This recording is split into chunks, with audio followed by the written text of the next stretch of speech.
মই এই জনসভাত উপস্থিত হৈ আজি অতিশয় আনন্দিত। আমাৰ এইখন সভাত কোনো ধৰণৰ যান বাহনৰ ব্যৱস্থা কৰা হোৱা নাই, কাকো তেলৰ এটকাও দিয়া হোৱা নাই।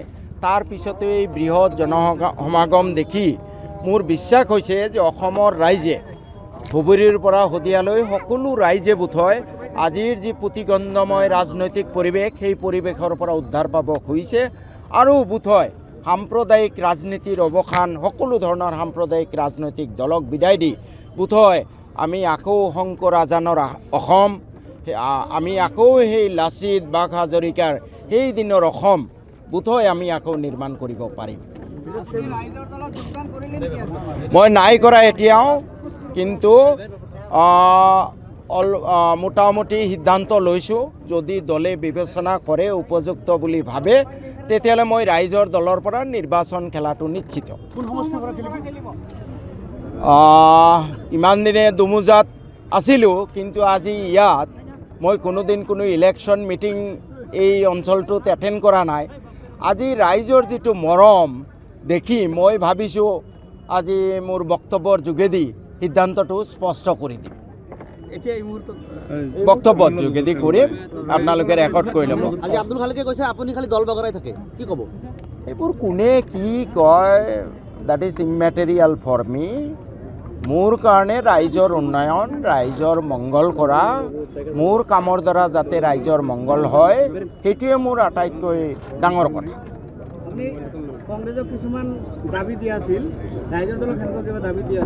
গোটেইখিনি মই বক্তব্যত ক'ম। যিজন অখিল গগৈয়ে, তেওঁ আজি নতুন, তেওঁৰ পৰিচয় নহয়। ৰাইজৰ দলৰ সভাপতি হোৱাৰ আগতে তেওঁ কৃষক মুক্তি সংগ্ৰাম সমিতিৰ সম্পাদক হিচাপে অসমৰ কৃষকসকলৰ কাৰণে, ভূমিহীনৰ কাৰণে যিখিনি সংগ্ৰাম কৰিছে, তাৰপিছত আৰু তেওঁ সেইখিনি স্পষ্টীকৰণ দিব লাগিব বুলি মই নাভাবোঁ।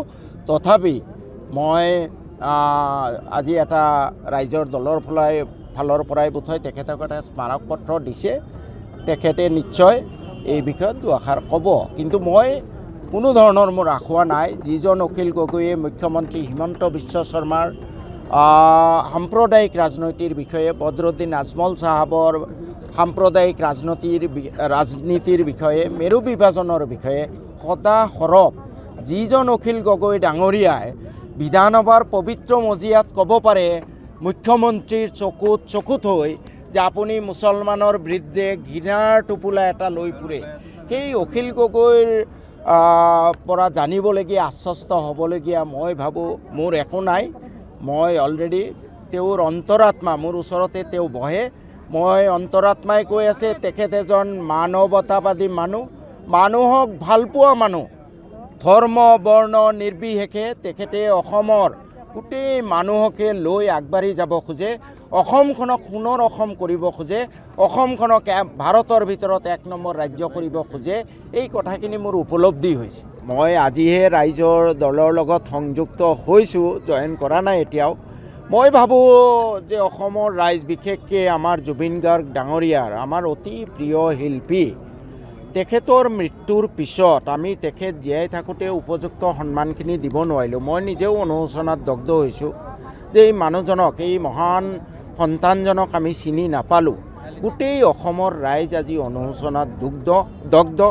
গতিকে মই ভাবোঁ যে জুবিন গাৰ্গে যি অসম বিচাৰিছিলে, যি অসমৰ কল্পনা কৰিছিলে, অসমৰ ৰাইজে সেই অসম পুনৰ ঘূৰাই আনিবলৈ এইবাৰ নিৰ্বাচনত দলে বলে ভোট দিব বুলি মই বিশ্বাস কৰোঁ।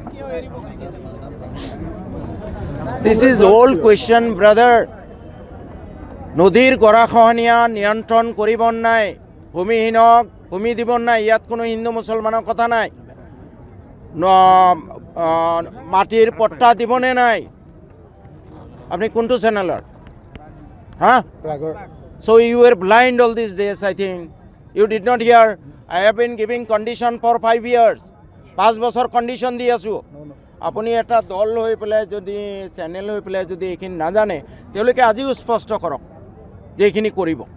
ৰাইজৰ দলে ইতিমধ্যে স্পষ্ট কৰিলেনে আপুনি যোগদান কৰিব বুলি? অখিল গগৈ ডাঙৰীয়াৰ অতীতৰ যি কৰ্মৰাজি, তাৰ পৰা মই কোনো জ্ঞানী, শুদ্ধ চিন্তা থকা মানুহে এই প্ৰশ্ন কৰিব পাৰে বুলি মই নাভাবোঁ। ঠিক আছে। মই এই জনসভাত উপস্থিত হৈ আজি অতিশয় আনন্দিত। আমাৰ এইখন সভাত কোনো ধৰণৰ যান বাহনৰ ব্যৱস্থা কৰা হোৱা নাই, কাকো তেলৰ এটকাও দিয়া হোৱা নাই।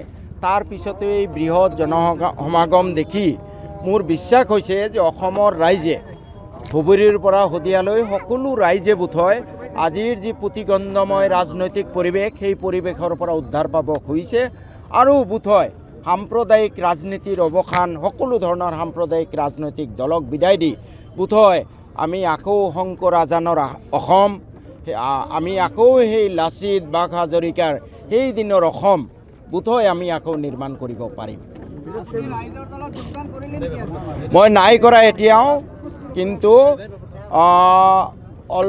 মোটামুটি সিদ্ধান্ত লৈছোঁ যদি দলে বিবেচনা কৰে উপযুক্ত বুলি ভাবে তেতিয়াহ'লে মই ৰাইজৰ দলৰ পৰা নিৰ্বাচন খেলাটো নিশ্চিত।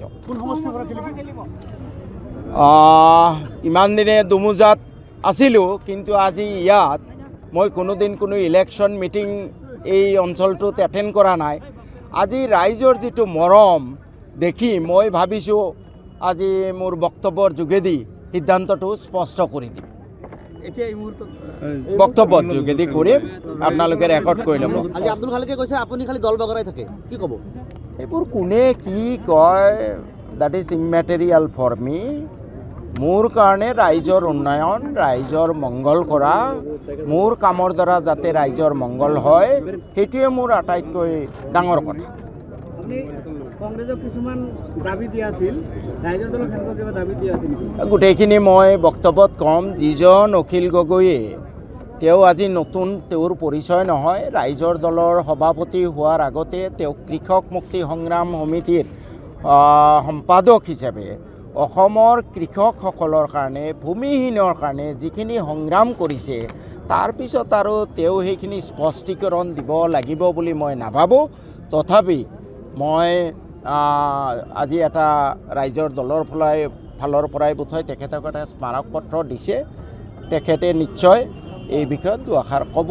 কিন্তু মই কোনো ধৰণৰ মোৰ আশা নাই। যিজন অখিল গগৈয়ে মুখ্যমন্ত্ৰী হিমন্ত বিশ্ব শৰ্মাৰ সাম্প্ৰদায়িক ৰাজনীতিৰ বিষয়ে, বদৰুদ্দিন আজমল চাহাবৰ সাম্প্ৰদায়িক ৰাজনীতিৰ বিষয়ে, মেৰু বিভাজনৰ বিষয়ে সদা সৰব যিজন অখিল গগৈ ডাঙৰীয়াই বিধানসভাৰ পবিত্ৰ মজিয়াত ক'ব পাৰে মুখ্যমন্ত্ৰীৰ চকুত হৈ যে আপুনি মুছলমানৰ বিৰুদ্ধে ঘৃণাৰ টোপোলা এটা লৈ ফুৰে, সেই অখিল গগৈৰ পৰা জানিবলগীয়া, আশ্বস্ত হ'বলগীয়া মই ভাবোঁ মোৰ একো নাই।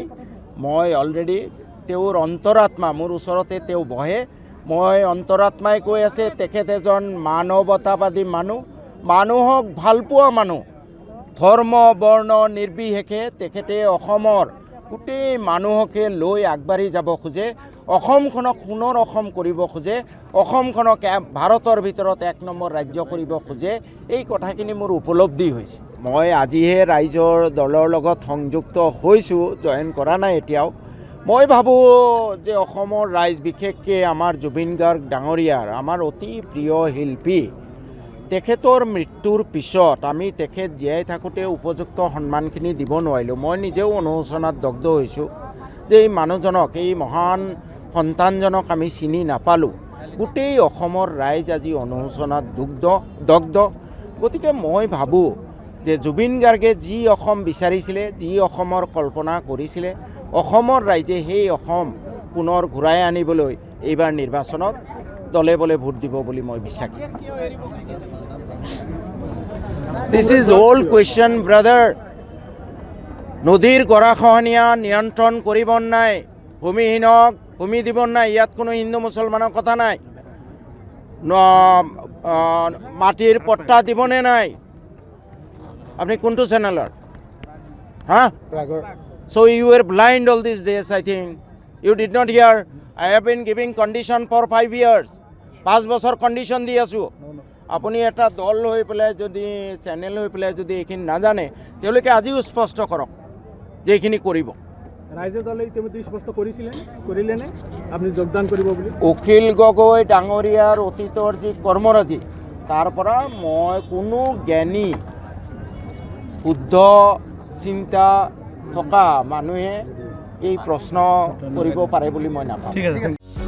যিকোনো খবৰৰ বাবে যোগাযোগ কৰক আমাৰ এই নম্বৰত 9181 307 2221।